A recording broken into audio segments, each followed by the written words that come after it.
গত ৩রা ফেব্রুয়ারি Lions club of Nabadwip শাখার নতুন ভবনের দ্বারোদ্ঘাটন হলো সরস্বতী পুজো এবং বাস্তু পুজো। এই উপলক্ষে প্রায় ১,০০০ মানুষকে করা হলো প্রসাদ বিতরণ। কবে থেকে এই নতুন কার্যালয় থেকে কাজকর্ম শুরু হবে সে বিষয়ে আমাদের জানালেন লায়ন্স ক্লাবের সভাপতি। শুনুন তিনি কি বললেন।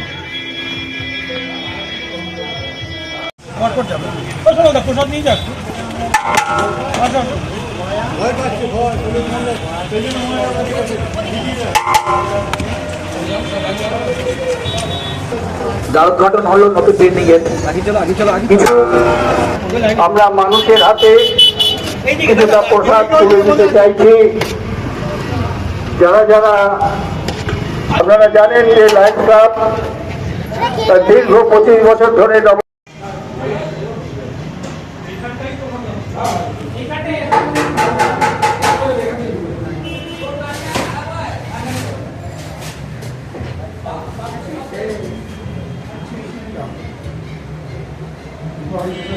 আজকে লায়ন্স ক্লাবের নতুন ঘরের যে গৃহপ্রবেশ হলো নাকি? গৃহপ্রবেশ মানে এটা অ্যাকচুয়ালি এই বিল্ডিংটা আমাদের কিছুদিন হলো কেনা হয়েছে, কিন্তু আজকে এই বিল্ডিংয়ের আনুষ্ঠানিকভাবে একটা বাস্তু পুজো এবং সরস্বতী পুজো করে এটার উদ্বোধন হলো।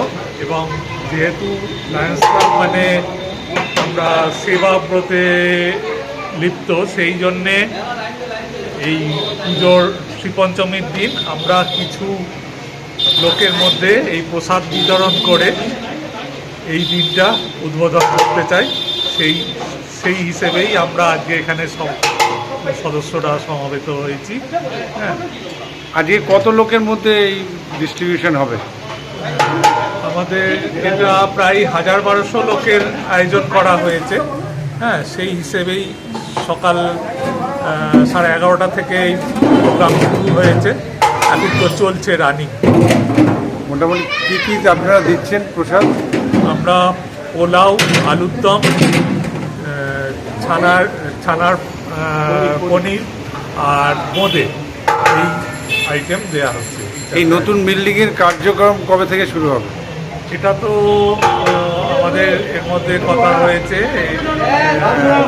আমাদের কার্যক্রম মানে এর জন্যে আমাদের ঊর্ধ্বতন কর্তৃপক্ষকে জানানো হয়েছে একটা প্রজেক্ট তৈরি করে সেইটা যত শীঘ্রই সম্ভব একটা ছোট দিয়েও শুরু করা হবে। তারপর তো আস্তে আস্তে বড় ইয়ের দিকে এগোনো। আপনার নাম? আমার নাম সৌমিত্র মল্লিক, সভাপতি। হ্যাঁ, সভাপতি লায়ন্স ক্লাব।